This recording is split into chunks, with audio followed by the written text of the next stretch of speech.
Welcome to Flipping Miami, a podcast for those who want to learn real estate investing, do more, and make more. Now, here is your host, Raul Bolufe. What's up, everybody? Welcome to Flipping Miami by Raul Bolufe. I am Raul Bolufe, the host, the one and only. Well, actually, no, there's more of me. I'm the Raul Bolufe the third. But anyways, I have... What an intro, right? I have Justin Colby here, good friend of mine, badass real estate investor from Arizona, fucking crushing it. He's got his own podcast, the Science of Flipping Show. I kind of just let him take it away, but thanks for coming on, bro. Yeah, man, I appreciate you having me on, man. I'm happy to be here with you and your tribe and, giving out all I can. So I'm excited. Love it, dude. So yeah, man, let's just start and kind of like jump into who you are, what you've been up to, kind of, and where you think you're going next as far as like the real estate game, and just give like an introduction to yourself. Yeah, so I've been around for a long time. Started flipping homes in 2007. I did it out of desperation. I was broke, busted, and disgusted. I lost everything, right? Lost my home to foreclosure. I literally lost my car to the repo man. I walked away from $40,000 of credit card debt. In that time I was a realtor, which by the way, I hated being a realtor, just so we're all clear. But I also had no skills as a realtor, right? And I know you're also a realtor in Miami, and you actually have built skill around your business. At that time in 2004, 5, and 6, like I was an order taker. I literally was just getting contract on contract. I had no talent involved in being a realtor. So when the market crashed, I didn't have any skill to lean back on. And so I just lost it all. I couldn't create business, right? So that's when me and my business partner decided, and at times we were friends, right? So we were best friends, and both of us were like losing our lives financially. And we said, what do we want to do? How are we going to get back out of that? And real estate investing was that avenue for us. So fortunate enough for me, I had one of my best friends said I could sleep on his couch. So I did, because I had no money to pay rent or anything. Yeah. And I just started cold calling like a madman. And I just did everything grassroots, bootstrapped it to finally get my first deal 9 months later. Very quickly after that, we got her 9 months. It took me 9 months to get my first deal. Damn. Right. And so imagine I have no other income coming in, nothing. So 9 months of like basically living off my friend, who was just gracious enough and generous enough to just understand. And he saw where I was going, right? So he believed in me. At the end of the day, it's about people that believe in you.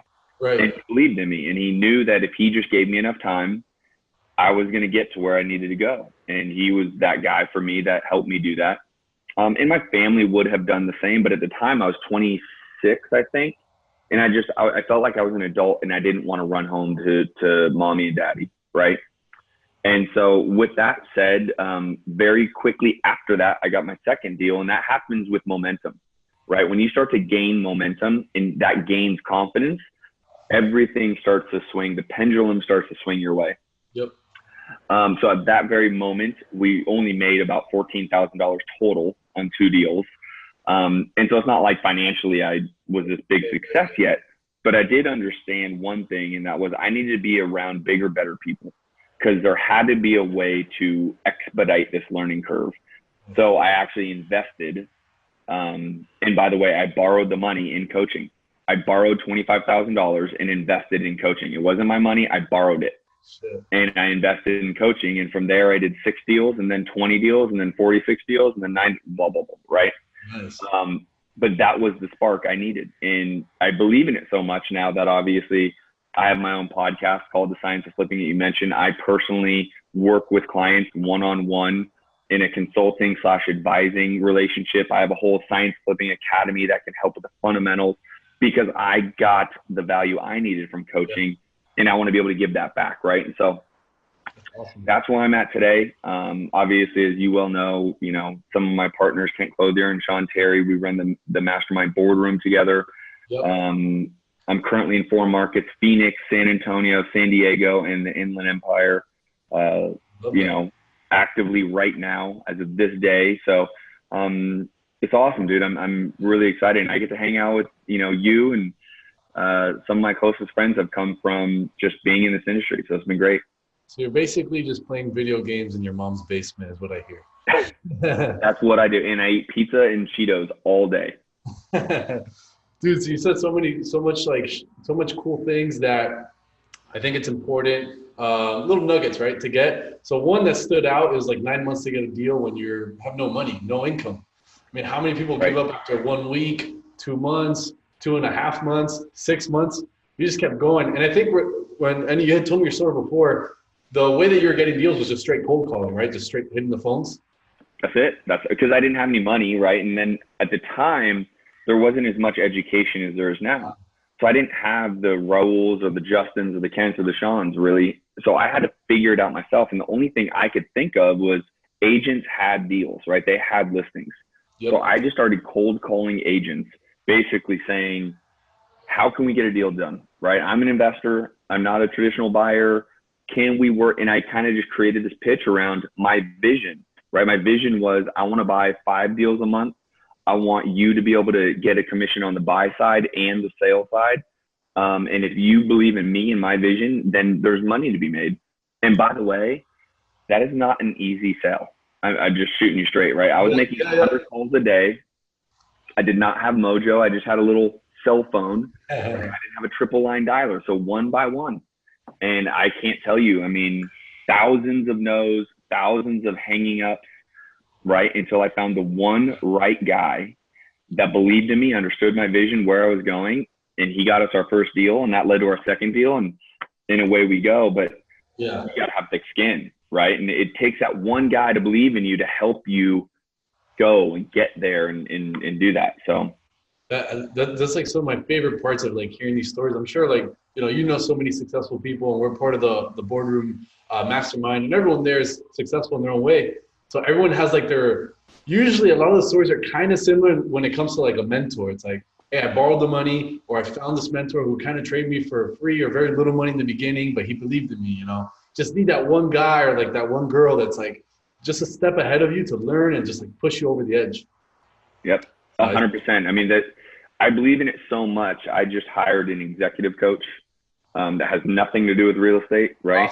Awesome. I'm looking at joining another mastermind, which would be like my 5th that I would be joining and paying for. Like, it's just, I always have to surround myself with better people because there's just stuff that you don't know as you're going along, right? And it's the person that really believes, oh, I'm the best, I'm the, whatever. Those are the people that really get, even if they're good, right? They get stuck. They're not going to continue to grow because no one's there to push them, hold them accountable, teach them something new. There's always someone that's been there before you, right? And so for me or anyone really to sit there and say, I got this locked in. I don't care if you're doing $4 million a year wholesaling. There's someone bigger and better that can show you avenues that you're not thinking about. Dude, something that I'm just like passionate about is like hearing these stories, and I'm really passionate about understanding like the first little twitch that happened in you to get you going on the path, right? So you became a realtor, and then you were doing well. I mean, the market, et cetera, but you still did well some way, somehow. There's a ton of realtors not doing well in that time, so you did something right.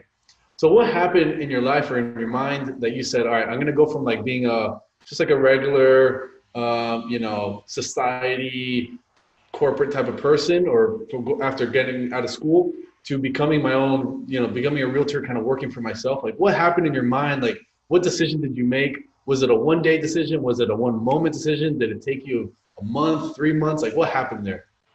Yeah. So I don't think you're going to expect my answer. I've actually been an entrepreneur my entire life. And literally as a kid, what I would do is I'd buy a box of baseball cards, sit in the baseball card shop, open all the packages, and then sell back to the owner of the baseball card shop the valuable cards. So let's just use it. Like, I buy the box for $30, and I then go and sell him all the valuable cards for $50 and walk away with $20.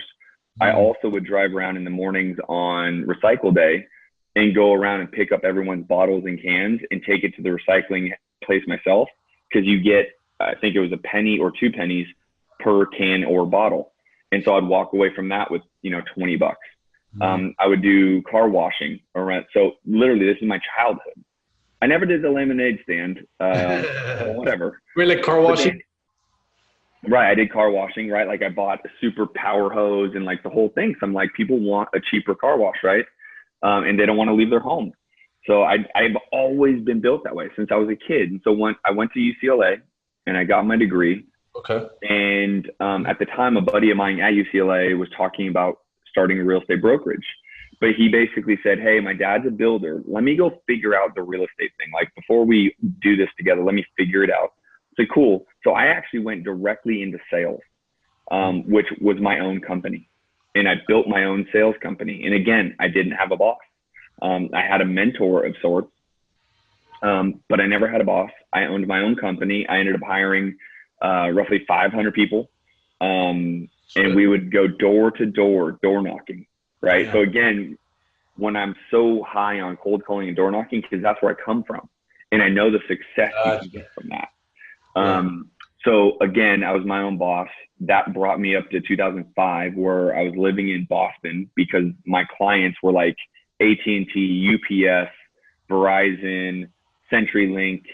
And so they're business service clients. And so Verizon wanted me in Boston. I went to Boston. I caught pneumonia because I'm a California boy, so that place is cold. That sounds like fun. And that's how I got into real estate. Simultaneously, my buddy called me and said, hey, you want to get into real estate? And then I became a realtor. And then from there, an investor. And so quite frankly, I've never had a boss. I've never been in the corporate world. I've never had any of that training. I've never had to switch it off. I've always been an entrepreneur. And that's not easily replicatable. Right. So when I have to train and teach, part of me has to help them understand what they're willing to accept in life. And it becomes a little bit more of a mental game, because I can tell you, as an entrepreneur, an agent, an investor, it doesn't matter. You can make a lot more money than the employee. However, you take on all the risk. Yep. It's all on your shoulders, right? Like there is no boss that you can blame. There is no, it's you look in the mirror every day and you say, if it didn't work, it's my fault. Yep. And that's a very hard thing to be able to help people with, right? And so, in that space, I'll tell you, there's way worse leaders and business owners than there are employees. And that I've learned the hard way, right? When things weren't going my way, I would have to look in the mirror and be like, oh, crap, this is me. That's not them, it's me, right? So so I'm a little unique. And unfortunately, there's not that crazy epic story. I've been built this way forever. Yeah. I've always wanted money for a lifestyle. Like you and I know, like we talk about the lifestyle play. And that literally has been since I was like 6 years old. I would want to go, wake up at 6 a.m. to go get the cans and bottles to bring it to the recycling bin, so I could have money to go to the baseball card shop to buy the box of cards so I could resell it to the home. Yeah. So I could then go buy comic books or buy candy, different things that my friends couldn't do. My friends were like, how are you able to buy these comic books? I'm like, at the time I didn't know. Now I look back, it's like, well, I hustled and you woke up and ate pancakes or whatever, right? Like they were really playing video games in their mom's basement while you were hustling. Literally, they were doing that, right? Dude, that's basically you've been a mini entrepreneur your whole life, and that's awesome. And I think everyone meets people that way. Some people are not, and some people become some. There's no wrong or right answer. I just like find it passionate to hear the story, because everybody relates to different people. Everybody has different stories, different views of things. So that's awesome. Let's talk a little bit about real estate. So what's your team look like right now as far as in the wholesale industry? It's really grown. I actually have been able to give, I've been given a really incredible opportunity here over the last 60 days to really expand into Southern California. Cool. So it has changed drastically. We have now 4 people down in Southern California going, meeting with sellers, negotiating with sellers. We call them like acquisition specialists, right? I have a full-time guy in San Antonio, and then I have 2 here in Phoenix. And then I have, obviously that's not including anyone on the phones and cold calling and that kind of stuff. But then I also have 2 full-time follow-up agents, not agents like realtor agents, but agents like in my business that are just following up with leads full time. That is their whole business, right? Because we're driving in so many leads from cold calling or direct mail, PPC or bandit signs, networking, everything that we're doing, right? That's smart. So it's been a whirlwind over the last 60 days. So it's a moment in time. Quite frankly, my business has never been this big, right? Yeah. That's even more than the last time we spoke. I remember last time we spoke was, I don't know, when we spoke about business was maybe like Punta Cana, which was, I don't know, 4 or 5 months ago. And it wasn't even close to this. So you've been out there. Yeah. And part of that is right people, right place, right opportunities. As you start to reach a level of success in business and people start bringing you all these opportunities. Oh, we could do this. We could do that. And so I've started to get better at saying no. Yep. And just saying, I don't have the time. Sorry, can't do it. So it allowed me to actually see an opportunity that was coming my way that maybe I wouldn't have seen. And I was able to take advantage of it. And that has helped me now, again, over the last 60 days, kind of be in this place that I can say, we have 4 people in Southern California rocking right now. We got 2 people here in Phoenix. We have 1 in San Antonio. And it's awesome, right? But with that comes hurdles, right? I'm in meetings a vast majority of my day, right? Because I have a team that I have to overlook and drive. And so it's awesome. I mean, it's a very unique place to be. Again, it's about leadership. So I have to be on point all times, right? So, and quite frankly, as you grow, you watch what you wish for, because it will absolutely affect my personal life, honestly. Yep. Because I have now something in my sights that I'm not going to have the opportunity to, fly to Miami on a Sunday and hang out with you and wake up at noon on Monday. That no longer is going to be in my lifestyle, right? I just can't afford it, right? We're perfect entrepreneurs. You can't be saying that on screen, right? So anyways, my point being is you got to understand what you want, right? And I'm at a place in my life that I really have this opportunity. It's really awesome. But I have to understand, like, it's going to limit my ability to travel the way I was traveling, to, do what I was doing personally. But listen, at the end of the year, you're going to sacrifice something. For me right this second, I'm going to end up over the next 3 to 4 years, I'm going to sacrifice some of my personal desires to strive for this. And I'm willing to. Now, don't get me wrong. Like, I just got engaged 2 months ago, not even 2 months ago, 3 weeks ago. Right? Like, we're already planning our wedding and our bachelor and bachelorette parties and our honey, like, we're already doing that. So I'm not stuck in the closet going to be working, but I'm going to sacrifice some of the other stuff.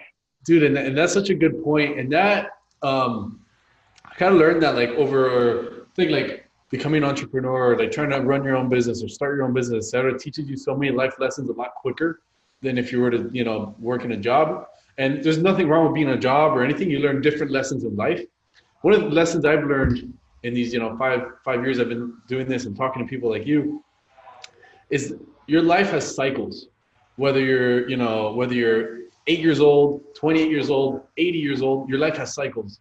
And kind of like what I'm hearing from you is, you're in a cycle maybe 2 years ago when we first kind of met, that you were like, you like to travel and enjoy. And not that you still don't do it now, but it was a cycle that you were going through. Now you're in a work cycle, in a hustle cycle. Yeah. And that's perfectly okay. You're going to go through cycles because your mind just does different things. You get tired of, oh man, I've wholesaled for 8 years. I'm tired of that shit. Now let me try something else. Then you try something else. You know what? I want to go back into wholesale. It's perfectly fine. You just have to know yourself and know, like, what's going on. And I feel like that's when you get the biggest, like, growth. And not only that, that's when you make the most money in business. Probably now that you're over that cycle that you just, let's say you wanted to travel 5 more times than you're used to doing. That's a cycle, right? Right. You're back and you're like, all right, now I'm back in business. This is probably when you're going to elevate the most and make the most money, like bring in the most opportunity in this new cycle that you have. Does that make sense? 100%. Right. And so you hit it right in the head. I had an awesome 3-year run. Yeah. There's nothing wrong with that, man. People are like, oh, no, you should be hustling 18 hours a day for the first 5 years. There's no right or wrong answer, right? Like, is that an answer? Sure. Could you also hustle for 40 hours a week? Sure. It's all up to you, right? Maybe you hustle 40 hours a week for 2 years and 80 hours a week for 5. Who cares? Who knows?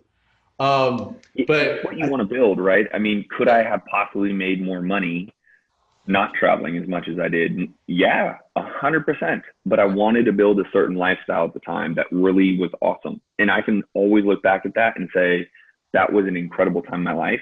And now is a new chapter, to your point. And now I have a vision of what I want to build. And that means I got to get back into the grind, into the day-to-day, into the hustle, bro, I travel back and forth from San Diego every week now. No. Like twice a week, every week. So I'm like constantly traveling. Like I just got back from San Diego late last night. My business partner, best friend, it was his 40th birthday, had dinner with him and his family. Now I'm here. I'm going to go meet with my team. I'm speaking at a Fidelity conference. I fly back to San Diego. Like, it's a hustle. It's a different type of hustle, but it's a hustle now. I'm back in the hustle, right? And I'm big to not get so like philosophical. I'm just big on like everything happens for a reason. Like, so your life cycles happen for a reason. I mean, you met your wife to be through the traveling, right? So nothing bad, right? And we've encountered each other. We've met through traveling, through this, through that. So like things happen, and now this cycle in business. So the reason I'm saying this and I'm bringing this point up, kind of hearing this from Justin, is if you're starting out in this business, or you already have a team, or you're not even in this business at all, but you're starting out a new venture or something, it's okay to go through these cycles that you're hustling for a year straight of blah, blah, blah, blah, blah. And then you're like, fuck, I don't want to hustle. Maybe let me take like 3 months, a little bit chill. That's okay. Just understand the cost benefits with it. There's no right or wrong answer, right? Sometimes when I do these meetups and I talk to newer people, and you do meetups as well, so, and you talk to a ton of through your coaching and stuff, you know, they're like, oh, but like, how many hours should I spend? Or what? Like, they want the exact answer. I'm like, well, just know the more hours you spend, the better results you're probably going to get. But it's up to your life. It's up to you. Do you want to make, 100K a month, or do you want to make 10K a month? That's up to you. Then you use your efforts accordingly. Yeah, you're hitting it right on the head. The reality is this: one of my best friends in the world is Brett Tanner. You know him well. Yeah. There's probably no one I personally know that works harder than Brett. That guy's a machine. And he has built a massive, not just like real estate, like he is the entrepreneur, like the typical entrepreneur, right? His hands are in 18 cookie jars and he's working for it. And that's what he wants to build. And him and I talk about this all the time. Like, there's a certain level of like, do I even want to build even what he built? Like, no, there's a certain level. So that's all about what you want to build. There is no right or wrong. And everyone's watching the Gary V's and the Grant Cardones, and I got it. And that's totally fine. I watch them too. Yeah. You don't have to be 100% them. And, you can adopt from things from them without having to adopt the entirety of what Gary Vee and what Grant Cardone and all these guys are saying. Yeah. But that's up to you, right? And so I know there's some very successful young guys in this industry now that are just crushing it with all these different things. I got it, which is awesome. That's not where I want to play, and that's okay too. Yeah, so perfectly okay. I love that. Yeah. And I guess we got a little bit more introspective, but I love that. I love talking about that shit. And probably people want to listen to a podcast. Oh, give me, what's the next golden nugget on marketing, whatever, which is cool too. But all this stuff is like feeds into marketing and sales, because it's all like whatever you feed in your brain is kind of like input is the output. Well, just got like 1 or 2 more questions. I always like to ask people this question. I think I might have asked you in the pool in one of these masterminds. I don't know. We were drinking, so I can't remember. But this is just a question I like to ask like big time players like you guys. What do you see coming from the wholesale industry? I know you did fix and flip and wholesale. You got a bunch of things, but what do you see as like the $100 million play? My very knee-jerk reaction will be, asset building, right? Getting 1,000 doors, getting 4,000 doors, getting 8,000 doors. I don't believe it necessarily is in the space of wholesaling or rehabbing. I don't think that's a $100 million industry, right? Yeah, I know. And let me take a step back with that. Like, if you had $5 million to spend for marketing, building a team, putting people on salary, like building out a real big company, could you get there in the wholesale rehabbing business? Yeah, I think you could. But that's not a Raul or Justin Colby or like no owner operator is going to get there, right? That's a different industry. So I think it's asset building. I think it's the, get us so many doors that you can sell it off in 30 years. Yeah. I think lending is the other space I would Yeah, Knee-jerk reaction is the bank only always wins all the time. And if you have enough money in the streets, I mean, you can build a very large, one of my close friends built Lending Home.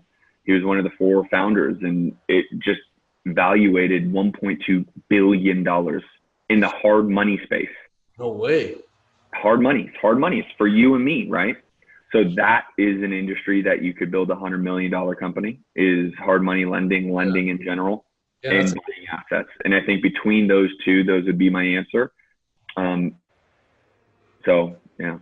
You're the first one that told me lending. I've gotten, commercial asset building, and also something in maybe like a real estate tech space, maybe like, building some kind of software that allows closings to happen virtually or things like this, which, it's possible, maybe like another spin off to like a Zillow or Trulia type of thing that's a little bit more accurate, or, whatever. But the lending, I love that because the money's in the money. It's the oldest business ever. Yeah, and they only always win. You know who always wins in the real estate space is a lender. Yep. Right? I mean, barring any catastrophic economic fallout, which happened, right? So barring that one thing, which is not common, they win all the time. Yeah, love that. So, all right, cool. I love that answer. And I love that question because it makes people think. It always makes me think. I'm like, I like to hear a bunch of different opinions, just to kind of like see where everybody's head's at. So that's pretty cool. Totally. Yeah. So, all right. So let's give them, I know we talked a lot about stuff. Let's give them like, what's like your one, like right now, 2019, we're in May 2019. What's your one like tactical tip that you can give, like either a newbie, someone starting, or someone that's kind of just doing deals? Like what's like a good like tactical thing they could do to do more wholesale deals? Focus only on marketing. Our business really is just marketing and conversion, right? Like you market for leads and then you convert them with sales, right? And if you only spend, just like I did, right? I was broke, busted, and disgusted. So if you're listening to this or even watching this video, whatever it is, dude, I had $0. I mean, I literally walked away from my mortgage, my car loan, my credit card debt. I had nothing. So marketing is everything in this business. If you have no money, cold call and door knock. I did it. So, and if you're not willing to, then you won't get to where you want to get, I promise. But if you have some money, start investing in things like direct mail, potentially, hiring VAs to cold call for you, bandit signs, and quite frankly, you should be doing both. Even if you have a little bit of money, you should be doing both. It is a lead game. It is traffic and conversion. So again, I'm happy to talk at length about marketing. I just firmly believe that is it. I do 7 different types of marketing in my business, from direct mail, PPC, door knocking, which is like driving for dollars, bandit signs, voicemail drops, I say cold calling, networking. I actively network within my own meetup groups and others. Like I'm going to speak at the Fidelity National Title Conference here in Phoenix. So I'm always talking about what we're doing. So there's 7 marketing strategies that you should be doing 3. You have to be doing 3. Right. And so that's the tip. Focus on that. All the other bullshit, the building your websites, getting your business cards, setting up your LLC, nonsense. Focus on getting in front of homeowners. Paid, period. Yeah, paid marketing or sweat marketing. That's awesome, dude. But man, the information has been sick. I love this. This podcast was dope. It went deep. It went tactical. Did a bunch of cool shit. So yeah, I mean, tell people where they can find you. I know you got some courses. I know you have coaching things you spoke about in the beginning. You're part of a mastermind. Let's touch a little bit on how we can get some of our listeners, your listeners, to kind of like join this world and do deals, make money, like get a part of this. Yeah. So I would say this. Obviously, I have my podcast called thescienceoflipping.com, or it's called The Science of Flipping. It's on iTunes. It's on Spotify. It's on everything, right? So Science of Flipping podcast, free information, just like your stuff. So you can go there. But here's where I really want people to go is go find me on social media. The Justin Colby on Instagram, The Justin Colby on Facebook. Follow me, like me, give me a comment. I give away a bunch of free stuff. Like I'm currently giving, I have 10 tickets left to the Scale and Escape event because I went and bought a bunch from Kent. So I give those away to the right people. I do, but I also teach constantly for free on my Instagram, The Justin Colby, on Facebook, The Justin Colby, YouTube. It's not The Justin Colby. It's actually Justin Colby VP. And it's all just free content. So get there, like it, follow it, comment, because you will just get nothing but content from me. So start there. I give away great giveaways there. And if you ever do want to talk to me, send me a message. I reply. That's the difference, right? Like I will reply to your question. So there you go. Yeah, dude, I mean, he's my friend. I obviously follow this guy. He's a content beast. He's always putting stuff on the Instagram stories in your car. Mm-hmm. I see you, and then you do the. I'm about to go rocket it right now on my way to this meeting. Yeah, I love that. And then you do the stuff in your studio, in your office. Yeah, man. Follow the Justin Colby on Instagram, right? The Justin Colby on Instagram, Facebook. YouTube is Justin Colby what? VP, like Vice President. Justin Colby VP. We'll put all this in the show notes as well.